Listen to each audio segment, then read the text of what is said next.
bulan Januari 2022. Apa kabarnya hari ini? Puji Tuhan, kita siap sama-sama membawa kabar syukur pada Tuhan karena sepanjang minggu Tuhan sudah memberkati kita dengan tubuh yang sehat dan melakukan banyak hal. Kita bersama-sama siapkan hati. Kalau sampai hari ini kita masih bisa bertemu satu dengan yang lain, itu semua karena kemurahan Tuhan. Yang setuju berikan amin. Dan sebab itu kita menyatakan kepada Tuhan, kemurahan Tuhan lebih dari hidup. Kita bersama-sama siapkan hati. Kita mengatakan kemurahan Tuhan lebih dari hidup. Haleluya. Terima kasih Tuhan buat kebaikan-Mu, kemurahan-Mu, kesetiaan-Mu. Siap Tuhan untuk menyembah Engkau.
dalam kehidupan kami. Engkau kenal kami pribadi lepas pribadi ya Tuhan. Kami mau tanggalkan setiap beban kami, bebaskan setiap ikatan yang mengikat kami, bebaskan setiap roh kami untuk memuji dan menyembah Engkau Tuhan. Kami serahkan ibadah kami dari awal pertengahan sampai pada akhirnya. Setiap kuasa kegelapan yang mengintimidasikan kami patahkan dalam nama Tuhan Yesus Kristus. Kami bersorak meninggikan nama Tuhan dan kami percaya Tuhan pagi hari ini kami akan mengalami Engkau Tuhan dan Engkau nyatakan Tuhan kuasa-Mu di tengah ibadah kami. Kami sudah siap Tuhan untuk memuji Engkau di dalam nama Tuhan Yesus. Kami sudah berdoa dan kami mengucap syukur dan diberkati sama-sama katakan amin. Puji Tuhan. Boleh dikemuliakan bagi Tuhan. Boleh kasih salam satu yang lain. Katakan selamat hari Minggu. Tuhan Yesus memberkati. Hari ini kita mau percaya karena Tuhan Yesus yang memberikan kekuatan. Haleluya. Haleluya.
karena satu pujian itu campuran begitu. Saya percaya di tahun 2024 kita semua sudah memeriksa kebaikan Tuhan. Oleh sebab itu sambil membuka kebukaan.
2024 itu semua murahan Tuhan. Secara pribadi, saya yang memiliki orang tua yang bilang itu, mama saya menjaganya itu lebih ekstra. Perasaannya campur aduk.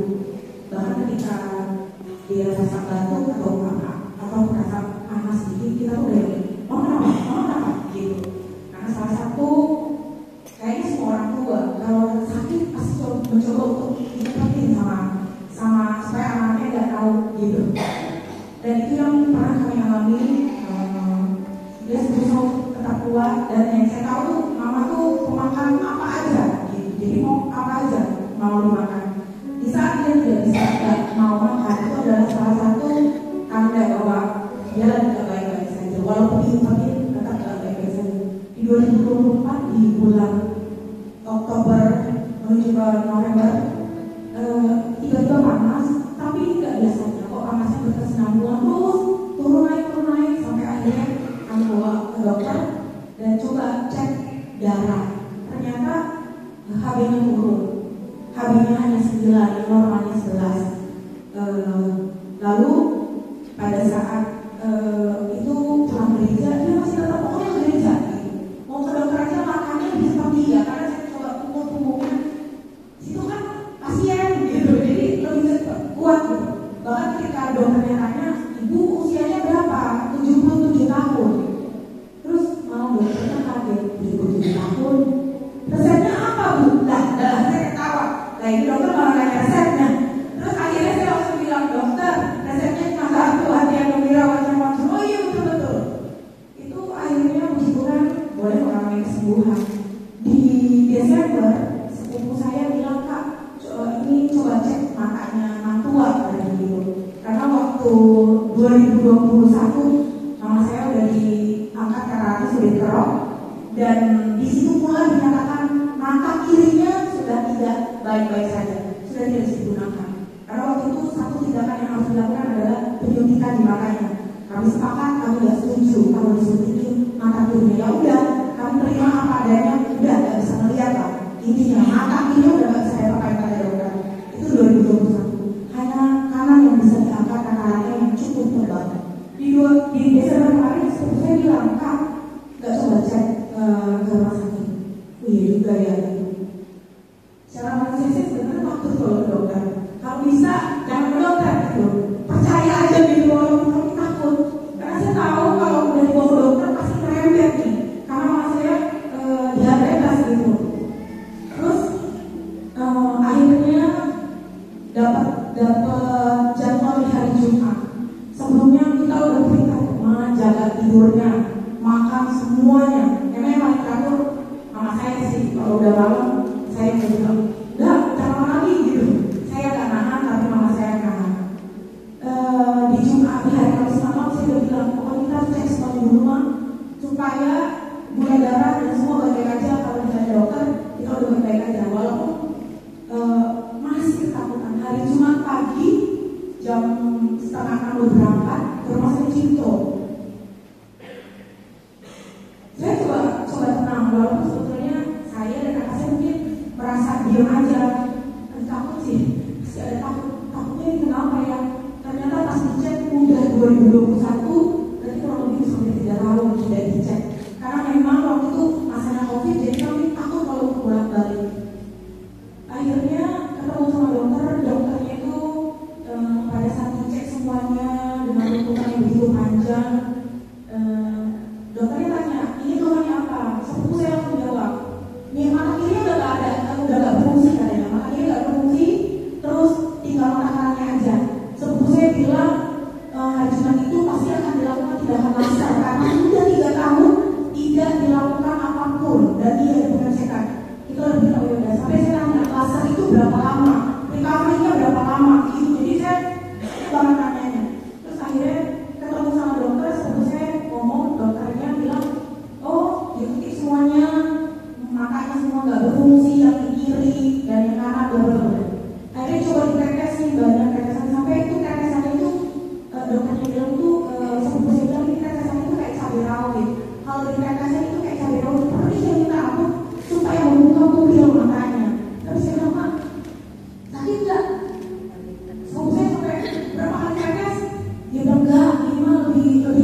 dicek semua dokter bilang dicek mata kiri, dan saya sampai sakit, saya bilang mana mungkin. Dokter bilang mata kirinya baik-baik aja, sarafnya masih berfungsi dengan sempurna. Saya coba bangun dari dokternya, saya langsung bilang, dok, tapi ini mata kirinya di 2021 sudah bilang nggak bisa berfungsi lagi. Ya tapi ini sarafnya masih sangat bagus, jadi tidak makanannya jatuh. Dia bilang, lalu tidak lewat, kalau pak tinggal di itu aja berapa aja makanannya. Jadi masih bisa berpisah, tapi tidak 100% karena usia. 60% dia bisa. Saya bilang jangankan 60%, 20% aja saya udah puji Tuhan. 60% akhirnya terus dicek lagi di sebelah kanan. Sebelah kanannya punya belasan. Pas dicek semua dan dokter bilang hasilnya bersih. Saya cuma nangis berdoa. Ini nggak mungkin deh kalau pekerjaan Tuhan. Malam itu sebelum kami ke dokter, kakak saya bilang makanya kami terus bawa dalam doa sedang kami berdoa dan berserah. Walaupun kadang-kadang rasa takut, supaya ibu maafin matanya, kami berdoa sedang Tuhan, biar Tuhan yang ambil alih semua tindakan dokter besok kalau penjelasan. Tapi ternyata hasilnya bersih. Gak ada penjelasan kata dokter, tak perlu karena matanya cukup bersih dan itu nggak berdarah apa-apa. Hanya kesan mata aja. Kalaupun air matanya yang kurang karena memang pakai kursi. Dan pulang kami coba telepon semuanya, masih tahu semuanya akan pertolongan Tuhan. Dan saya juga bilang sama kakak saya, kayaknya nggak mungkin kalau bukan dengan Tuhan. Dan secara manusia itu pasti mama saya udah tebel, bahkan sepupu saya sebagai suster aja bilang kak yang belasan, ternyata enggak. Bahkan dokter bilang tekanan bola matanya normal. Puji Tuhan, saya tahu itu semua dengan kebaikan Tuhan, dan saya tahu itu semua karena pertolongan Tuhan. Dan kami bersyukur karena Tuhan Yesus yang menolong. Bahkan pada saat di rumah sakit itu lagi karena memang dia wonder woman, lagi duduk karena memang terbatas menunggunya. Jadi benar-benar saya yang di samping dipanggil, nah tua bilang, dia malah langsung aja duluan. Akhirnya saya tepuk punggungnya, ma ada aku, hari ini dipegangin. Oh iya lupa kayaknya, dia lupa bawa anaknya ke rumah sakit. Jadi dia maunya apa sendiri gitu. Gerakannya tuh kayak cepot emang, cepet banget gitu. Puji Tuhan, saya cuma bilang kita bersyukur banget 77 tahun boleh tetap sehat, boleh tetap kuat. Itu semuanya kan kebaikan Tuhan. Jadi nama Tuhan menjadi kasihan saya oleh semua Tuhan.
ginjal itu sudah dihancurkan, sudah Hari Senin operasi, hari Selasa istirahat sebentar, dan sorenya boleh pulang. Dan saya ada sampai saat ini semua kebaikan Tuhan.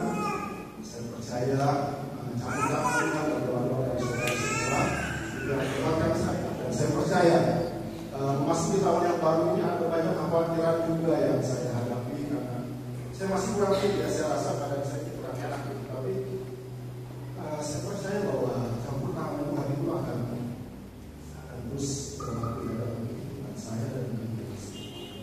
Saya percaya bahwa hari ini kita ada semua karena anugerah Tuhan, dan kewajiban kita adalah memuliakan Tuhan. Kewajiban kita adalah memuliakan Yesus ya, karena semua kita ada, semua tidak terlepas dari campur tangan dan kasih Tuhan. Jadi dari itu mau mengenai satu pujian.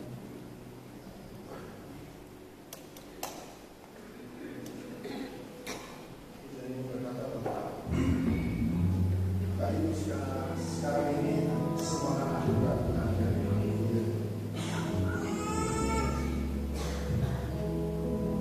Jason.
Yesus makin bertambah,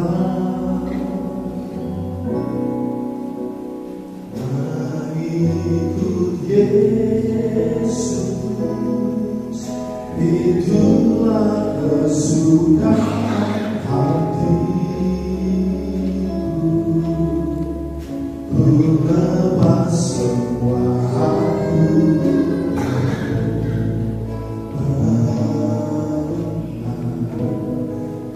hendaknya hidupku mengiring Yesus, itulah kekuatan hidupku.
yang senantiasa bersama dengan orang-orang yang dikasihi.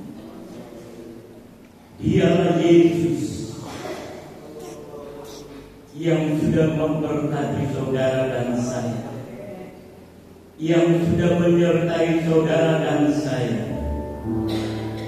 Apapun yang kita hadapi dalam hidup ini, silih berganti masalah datang di dalam hidup kita, tapi pribadi yang indah, Yesus Kristus, tidak pernah meninggalkan. Dia berjanji akan menyertai kita sampai pada akhir zaman. Pribadi itu ada di tengah-tengah kita pagi-pagi ini. Dia siap memberkati saudara dan saya. Oleh sebab itu, buka hatimu pagi hari ini. Izinkan firman Allah menyentuh hati kita, membaharui hati kita, sehingga kita lebih mengasihi Dia dari hari yang sudah. Di luar Yesus kita tidak dapat berbuat apa-apa. Oleh sebab itu, pagi hari ini kita akan dengar firman Allah. Kita akan merenungkan firman Allah. Berbahagialah orang yang mendengar dan merenungkan firman Allah siang dan malam. Dia akan menjadi orang yang berhasil. Terima kasih Yesus. Berbicaralah Tuhan. Kami siap mendengar. Urapi hamba-Mu dengan urapan khusus pagi hari ini. Bahkan kami semua yang hadir pagi hari ini diberkati oleh Tuhan. Terima kasih Yesus. Kami sambut firman Allah dalam nama Tuhan Yesus Kristus. Haleluya. Yang percaya katakan amin. Silakan duduk. Pagi ini firman Tuhan disampaikan oleh Bapak Yonatan sebagai wakil gembala. Waktu pagi.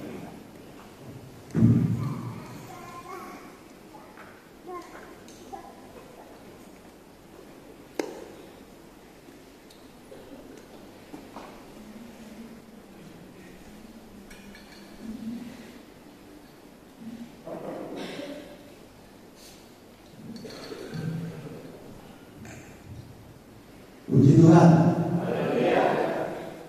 Pagi hari kita boleh menyaksikan Tuhan kita yang luar biasa yang begitu penuh kemurahan dan berbanyak kesaksian di hari ini.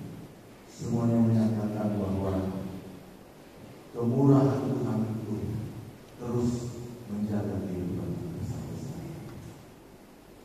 Minggu kedua di bulan Januari tahun 2025 ini baru memasuki hari yang ke-12. Marilah kita memulai tahun yang baru dan kita boleh memahami dan mengerti kemurahan Tuhan dalam kehidupan kita. Firman Tuhan baru juga sudah bicara tentang kemurahan Tuhan. Hari ini kita sudah mendengar kesaksian yang menyatakan betapa besar kemurahan Tuhan. Kemarin juga saya main pemuda juga memberi tema kemurahan.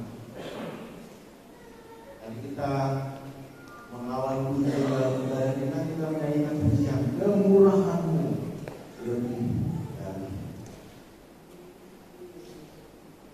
Bicara kemurahan Tuhan, tentu kita semua menyadari bahwa kemurahan itu begitu besar, begitu luar biasa. Begitu tak terlukiskan, tidak bisa kita menggambarkan betapa besar kemurahan Allah dalam kehidupan. Karena firman Tuhan sendiri berkata, ketika kita masih berdosa, Yesus Allah sudah menyatakan kasih kepada kita. Dia mengampuni dosa. Apalagi setelah kita menjadi orang percaya, Dia akan mengaruniakan segala sesuatu kepada kita. Kemurahan Tuhan itu tidak ada batasnya. Ketika Dia menawarkan pengampunan, kemurahan Tuhan dalam bentuk pengampunan, dan kita menerima, kita percaya kepada karya Yesus, anugerah Yesus, kemurahannya yang Dia wujudkan lewat pengorbanan dirinya di kayu salib. Maka seterusnya kita akan menikmati kemurahan demi kemurahan demi kemurahan. Pagi hari ini kita akan melihat kemurahan Tuhan dalam satu perspektif. Bicara tentang kemurahan di dalam Alkitab itu, dalam Alkitab bahasa Indonesia kata kemurahan itu dalam bahasa asli itu paling tidak ada 4 kata yang diterjemahkan sebagai kemurahan. Ada 2 dalam Perjanjian Baru dan 2 dalam Perjanjian Lama. Ini menggambarkan bahwa kemurahan itu satu hal yang memiliki pengertian yang luas.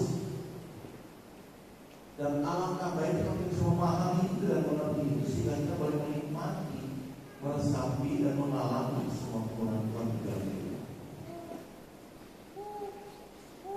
Kita akan membaca firman Tuhan pagi hari ini.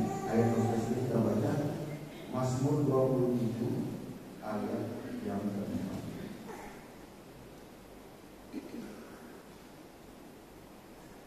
Mazmur 27 ayat 4. Satu hal telah kuminta kepada Tuhan, itulah yang kuingini, diam di rumah Tuhan seumur hidupku, menyaksikan kemurahan Tuhan dan menikmati baunya.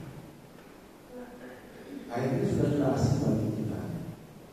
Di sini menggambarkan bagaimana Daud sebagai seorang raja dengan segala fasilitas yang dia miliki, dengan segala kemewahan yang dia miliki, dengan segala kehidupan yang dia miliki,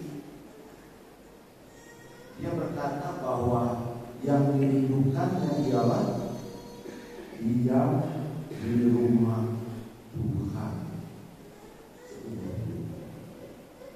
Untuk apa? Apakah istana tidak cukup? Apakah fasilitasnya tidak cukup? Apakah kemewahan hidupnya tidak cukup?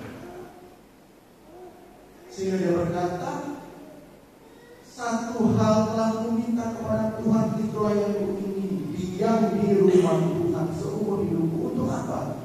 Menyaksikan kemurahan Tuhan dan nikmat-Nya. Nah, ini kemurahan yang harus kita mengerti, sehingga sedemikian rupa sehingga Daud dengan segala kemewahan lebih memilih untuk diam di rumah Tuhan supaya dapat menyaksikan, melihat kemurahan. Jadi saya katakan ada paling tidak 4 kata dalam bahasa Alkitab yang diterjemahkan dalam bahasa Indonesia. Dalam Perjanjian Baru ada 2 kata, yaitu Kristos dan eleo. Itu Kristos itu kita bisa baca di dalam Roma 2 ayat 4. Coba kita baca Roma 2 ayat 4.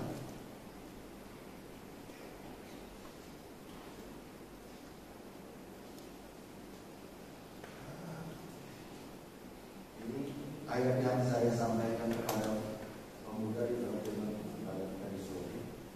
Roma 2 ayat 4. Maukah engkau menganggap sepi kekayaan, kemurahannya, kesabarannya, dan kelapangan hatinya? Tidakkah engkau tahu bahwa maksud kemurahan Allah ialah menuntut engkau kepada pertobatan? Kata Kristus, kemurahan Allah di sini artinya kebaikan Tuhan. Dalam bahasa Inggrisnya, kindness of God, goodness of God, kebaikan Tuhan. Perbuatan-perbuatan baik yang Tuhan sudah lakukan dalam kehidupan kita. Pertolongan-pertolongan yang Tuhan lakukan dalam kehidupan kita. Kita sakit, Dia sembuh. Kita susah, Dia hiburkan. Kita hilang harap, Dia beri pengharapan. Kita lemah, Dia kuat. Itulah Kristus. Itulah kebaikan Tuhan. Itulah kemurahan Tuhan. Kita semua mengalami. Tadi kesaksian dengan jelas menunjukkan bahwa mereka yang sudah bersaksi tadi mengalami kemurahan Tuhan dalam bentuk kesembuhan, dalam bentuk penjagaan, dalam bentuk pemeliharaan. Kemurahan Tuhan berlaku dalam hidup. Yang kedua, saya tetap saja karena waktu. Elego dalam Roma 9 ayat 16. Roma 9 ayat 16. Menjadi firman Tuhan. Jadi hal itu tidak tergantung pada kehendak orang atau usaha orang, tetapi kepada kemurahan hati Allah. Di sini bicara tentang bagaimana Allah memilih atau menentukan bahwa Yakub itu akan dikasihi dan Esau tidak. Dalam arti kata Tuhan memilih Yakub menjadi orang yang akan Dia pakai untuk melaksanakan rencananya di dunia ini, rencana keselamatan. Artinya melalui keturunan Yakub yang kemudian kita kenal sebagai Israel, melalui keturunan Yakub lah Tuhan akan bekerja menjalankan kebijakan. Dan dikatakan pilihan itu bukan karena alasan yang lain, tidak ada alasan yang lain, hanya ada satu alasannya, itu adalah karena kemurahan Tuhan. Mengapa Tuhan menyelamatkan kita? Mengapa Tuhan memilih menebus kita dari dosa kita? Apa karena kita pantas ditebus? Apa karena kita layak ditebus? Apa karena kita begitu berkualitas, begitu berharga, begitu luar biasa, begitu bernilai, begitu hebat sehingga Tuhan bikin aduh sayang sekali kalau semua karena kemurahan Allah. Dan harus kita paham. Dan dikatakan dalam kitab Roma, kita baca.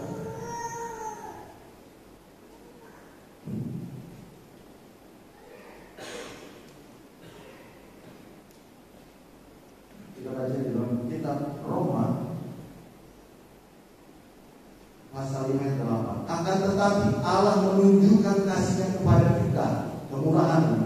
Oleh karena Kristus telah mati untuk kita ketika kita masih berdosa. Itu kemurahan Tuhan. Kita lebih-lebih karena kita sekarang lagi benar dan oleh darahnya, kita pasti akan diselamatkan dari murka Allah. Sebab jika kita masih sebelum berdamaikan dengan Allah oleh kematian anaknya, lebih-lebih kita yang sekarang lagi berdamaikan pasti akan diselamatkan oleh hidupnya. Dan bukan hanya itu saja, kita malah bermegah dalam Allah oleh Kristus Yesus Tuhan kita. Sebab oleh Dia kita telah menerima pengampunan. Dengan jelas bahwa ketika kita masih berdosa, Tuhan menunjukkan kemurahan. Apa yang kita sudah menjadi orang percaya sudah diperdamaikan, maka kemurahan belaka akan mengikuti seumur hidup. Itu kata-kata.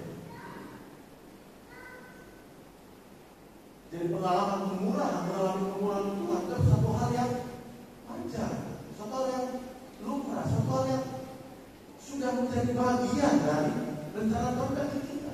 Karena Dia menyelamatkan kita bukan hanya dari kematian, tapi Dia juga memberi kita keselamatan yang utuh. Saya sudah pernah sampaikan tentang keselamatan. Bahwa selamat itu artinya juga ditolong, selamat artinya disembuhkan, selamat artinya dilepaskan dari bahaya. Itulah kemurahan Tuhan yang kita alami semua.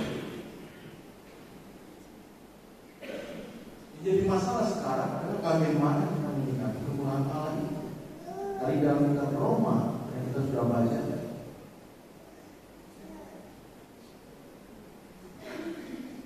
yang Roma tadi kita sudah baca di dalam Roma pasal kedua tadi dikatakan, kita baca.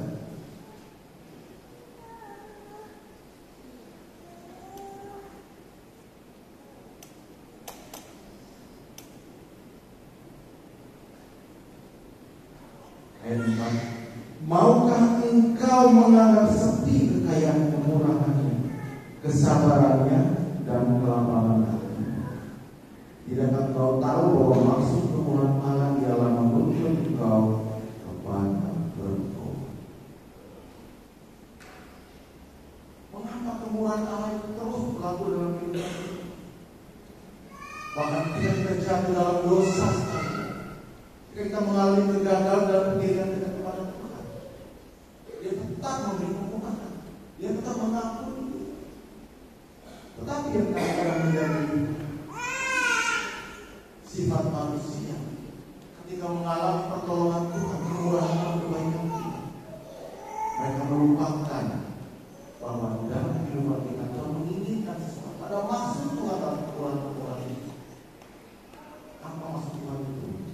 Katakan di sini, ialah menuntut engkau kepada bertobat. Tahun 2024 berapa banyak kali kita jatuh, berapa banyak kali kita gagal dalam pikiran kita, dan sebegitu banyak juga Tuhan memberi kemurahan kepada kita. Kita datang memohon ampun, Tuhan lupakan segala dosa kesalahan kita. Seperti kisah yang kita sudah sering tahu di dalam Injil Lukas tentang anak yang hilang. Sudah tergambar kemurahan Allah yang luar biasa itu dalam kehidupan. Bagaimana si anak bungsu itu ketika dia sudah terhilang, menghambur-hambur kekayaan bapaknya, dan ketika dia sudah berada dalam kondisi terpuruk yang paling dalam, dan dia sadar dia kembali kepada bapaknya. Begitu dia datang, bapaknya dia sudah melihat dan bapaknya menyongsong anaknya dan menyambut dia dan mengadakan pesta, mengenakan pakaian jubah kepada anak bungsunya yang sudah terhilang, memberikan cincin. Artinya bapak menyambut. Itulah kemurahan. Itulah kemurahan Allah yang diberikan dalam kehidupan. Tetapi janganlah kita hanya terpaku pada kemurahan Allah yang begitu luar biasa dalam kehidupan kita. Seperti seorang anak yang terhilang, yang kembali disambut oleh bapaknya. Paulus 16 mengatakan maksud kemurahan Allah itu supaya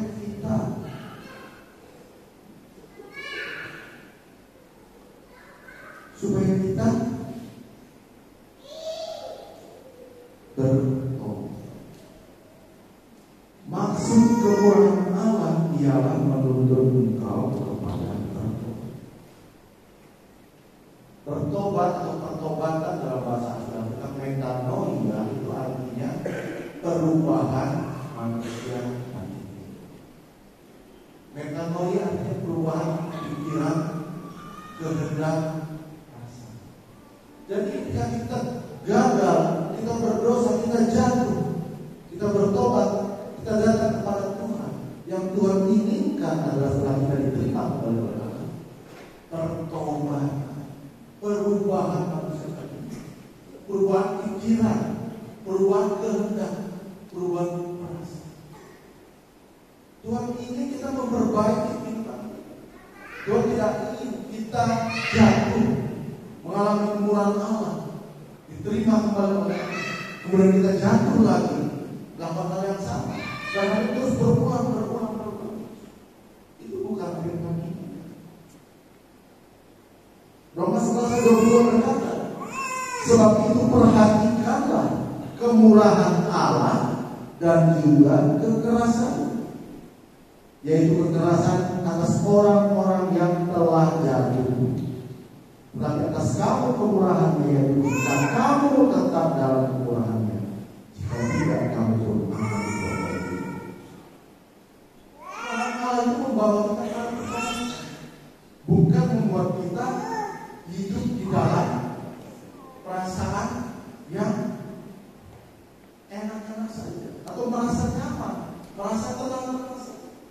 Itulah diajarkan oleh keselamatan pada masa sekarang.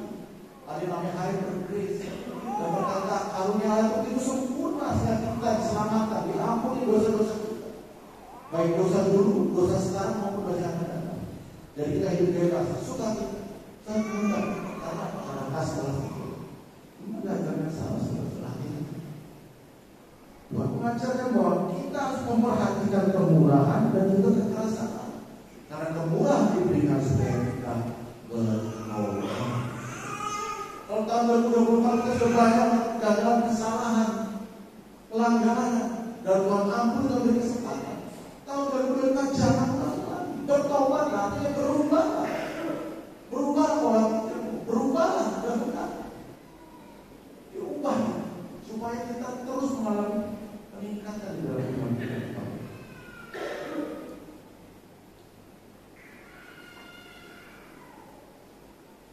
Kalau kita sudah melihat dalam perjanjian baru, sekarang kita mau melihat di dalam perjanjian lama. Dalam perjanjian lama kita ada dua kata untuk kemurahan. Yang pertama itu adalah kata hesed. Kita baca dalam Mazmur 23 ayat yang ke-6. Mazmur 23 ayat yang ke-6.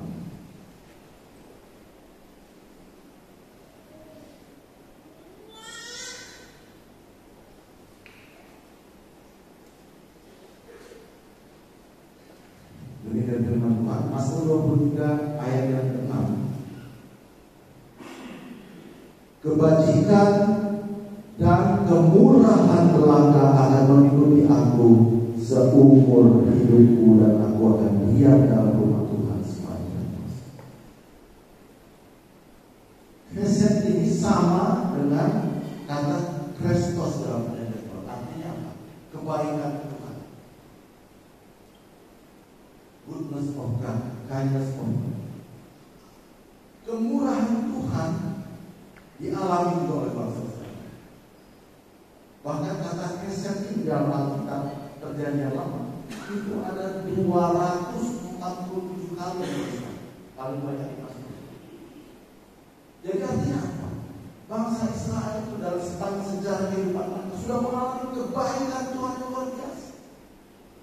Udah begitu banyak kemurahan Tuhan yang mereka alami, kebaikan Tuhan yang mereka alami, pertolongan Tuhan yang mereka alami.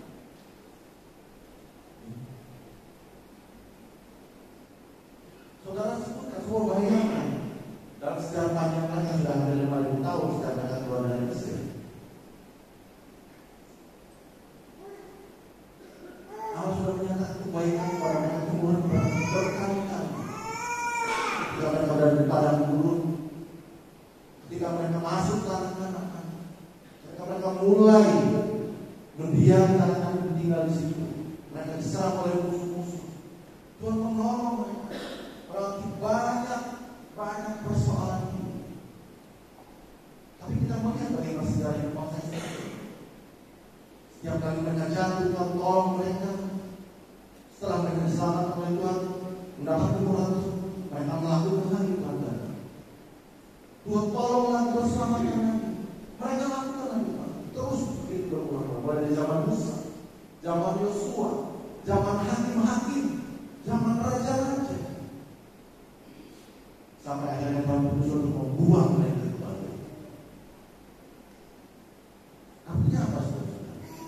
Inilah yang akan disampaikan oleh Paulus di dalam ini. Perhatikanlah kemurahan Tuhan dan juga kekerasan. Jangan terpaku pada kemurahan Tuhan. Kemurahan Tuhan adalah pasti menjadi bagian kita sebagai orang-orang yang sudah diselamatkan. Karena kalau tidak terjadi, kita masih berdosa aja dia sudah nyatakan kemurahannya. Apalagi kita sudah mencari, apalagi kita menjadi anak, apalagi ketika kita sudah memiliki hubungan dengan Tuhan, pasti kemurahan terjadi. Tapi yang menjadi pertanyaan, bagaimana kita menyikapi kemurahan Tuhan? Apakah itu membawa kita kepada pertobatan, atau hanya membuat kita menjadi tambah sehat? Karena kita merasa kita adalah orang yang mengatakan Tuhan.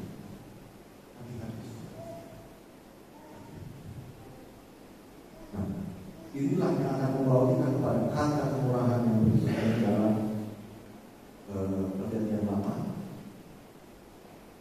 Dan itu tadi ayat yang kita baca, Mazmur 27 ayat yang ke-4.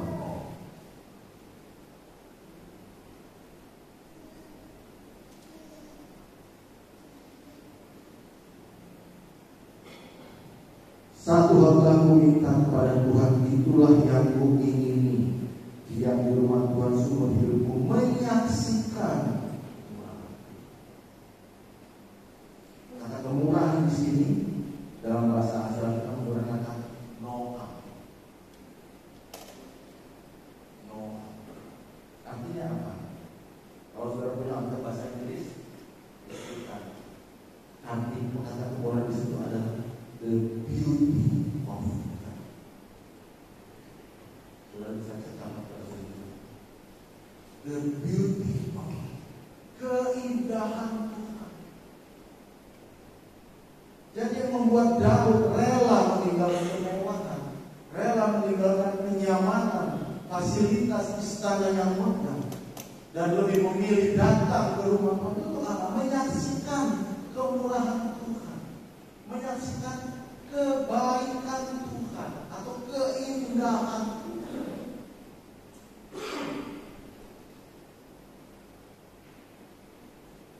Arti kata Noah tadi beauty atau pleasantness atau delight saja. Dia mau melihat keindahan Tuhan. Dia mau melihat wajah Tuhan yang gembira. Dia mau melihat wajah Tuhan yang disenangkan. Dia mau melihat wajah Tuhan yang disukai.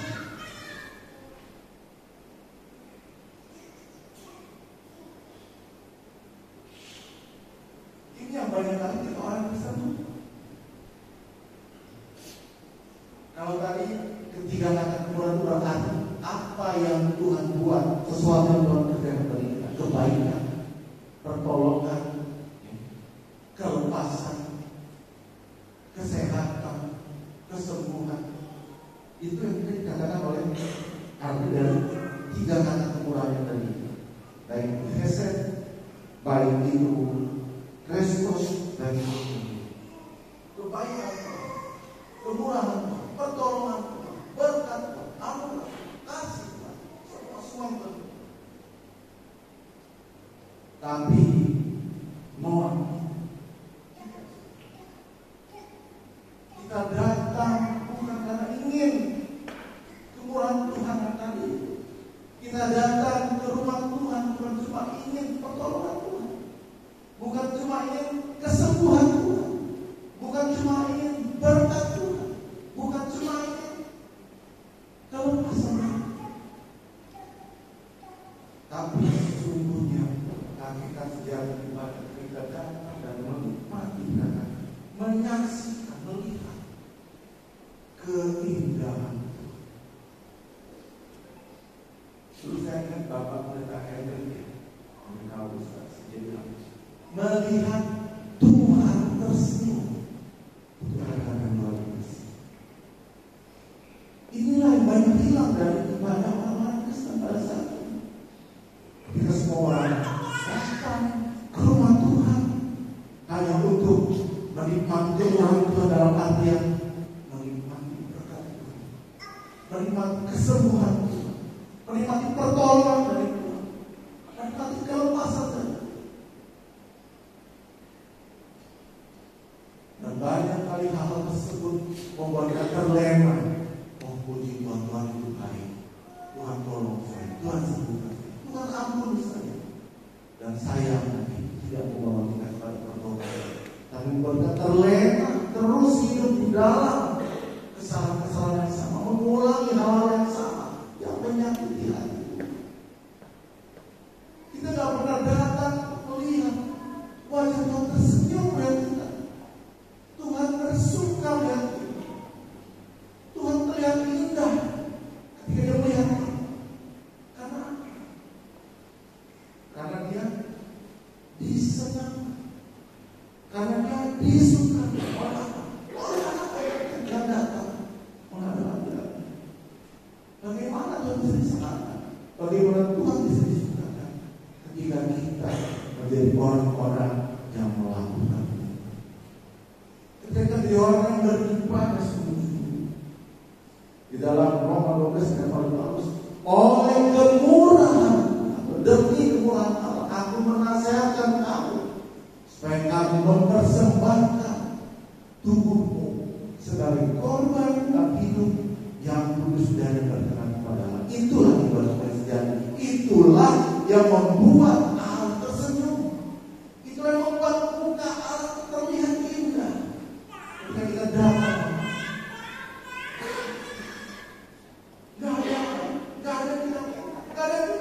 kita hanya datang lihat Tuhan tersenyum.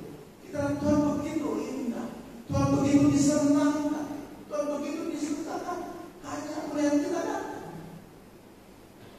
Itulah persembahan yang ini, persembahan yang susah.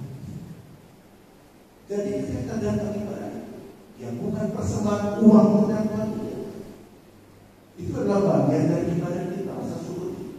Tapi yang pertama adalah ketika kita datang, Tuhan tersenyum melihat kita. Tuhan disenangkan. Oh, anakku yang kukasihi. Tuhan berkenan kepada kita. Bagaimana kita bisa membawa hidup yang berkenan kepada Tuhan? Setiap kali kita datang dari kita masuk ke rumah Tuhan, Tuhan tersenyum melihat kita. Tuhan bahagia melihat kita. Tuhan disenangkan melihat kita. Karena karena kita hidup sesuai dengan kehendak. Karena kita hidup sesuai dengan kehendak. Inilah arti dari makhluk berkah. Itu yang membuat kau rela meninggalkan kemewahannya, rela meninggalkan fasilitas istana.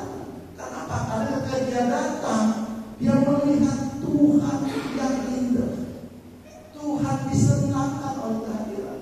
Tuhan dibuat gembira oleh kedatangan Daud. Dan itu memberi suatu perasaan yang tak terbayangkan, tak terlukiskan, tak terkata. Itu yang membuat dia akan betah tinggal di rumah Tuhan seumur hidup.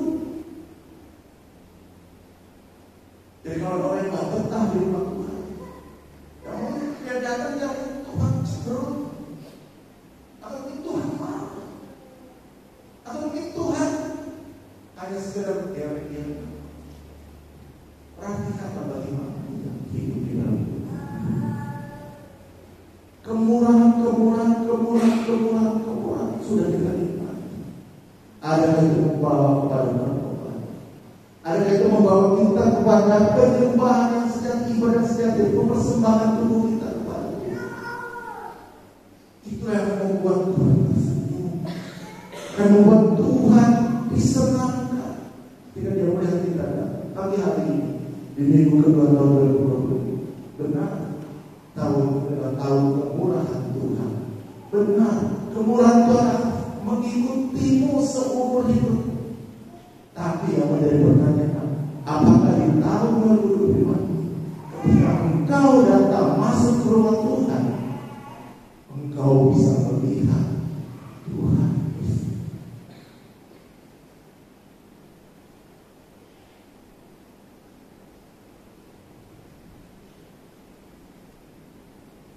Apakah engkau masuk ke rumah ini, engkau dengan bangga, dengan sukacita bisa angkat wajahmu dan Tuhan tersenyum kepada? Ataukah sama seperti tahun yang lalu, setiap kali saudara datang ke rumah, saudara tertunduk, saudara sibuk karena ingin melakukan hal yang lain, saudara gak berani pada wajah Tuhan?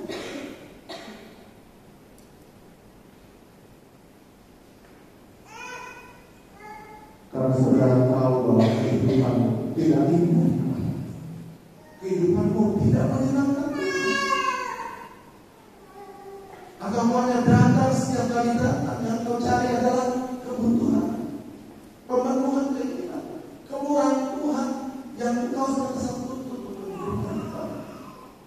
Tapi kau lupa untuk membuat Tuhan tersenyum. Kau dapat menghasilkan wajahnya yang indah karena dia melihat betapa baik engkau melakukan itu. Betapa baik engkau mempersembahkan tubuh sebagai korban yang hidup, yang kudus dan yang berkenan kepada Allah. Karena itulah ibadahmu sejati. Bagi hari ini, dia memakan kemurahan Allah yang boleh kita lakukan. Tidak usah khawatir, saudara. Pasti Tuhan beri kemurahan dalam artian pertolongan, berkat apapun saudara butuhkan. Karena itu satu paket dengan kesamaan dan perbedaan. Yang jadi pertanyaan sekarang, bagaimana kau bisa menikmati kemurahan Allah yang ajaib Bapak? Wajah Tuhan yang tersenyum setiap kali kau datang beribadah. Wajah Tuhan yang disukakan melihat kehidupanmu yang berkenan kepadanya. Sama seperti pada bangsa Israel, Tuhan memberi banyak sekali kemurahan dan kemurahan. Tetapi mereka semuanya hanya melakukan kesalahan dan kesalahan dan kesalahan. Maka Tuhan menegur mereka oleh Nabi Yesaya. Yesaya 1 ayat 16 dan 17. Basuhlah, bersihkanlah dirimu, jauhkanlah perbuatan-perbuatanmu yang jahat dari depan mataku. Berhentilah berbuat jahat, belajarlah berbuat baik. Usahakanlah keadilan, kendalikan orang bejam, belalah anak yatim, perjuangkanlah pekerjaan jati. Marilah baiklah kita berperkara firman Tuhan, sekalipun dosamu merah seperti gilisi, akan menjadi putih seperti salju. Sekalipun berwarna merah seperti kain kesuliban, akan menjadi seperti bulu domba. Jika kamu menurut dan mau mendengar, maka kamu akan memakan hasil baik dari negeri itu. Tapi jika kamu melawan dan memberontak, maka kamu akan dimakan oleh pedang. Sungguh Tuhan yang mengucap. Mari kita menghayati kemurahan Tuhan itu di tahun 2025 dengan cara yang berbeda. Bukan cuma menuntut Tuhan melakukan kemurahan dalam hidup kita, tapi kita berfirman, berhentilah berbuat dosa, belajarlah berbuat baik. Cobalah membuat Tuhan tersenyum, cobalah menyaksikan kemurahan Tuhan dalam waktu, cobalah menyaksikan wajah Tuhan yang indah, karena Dia berkenan akan kehidupan. Karena maksud Tuhan adalah membawa kau kepada pertobatan. Mari saudara mengalami kemurahan Tuhan, bertobatlah.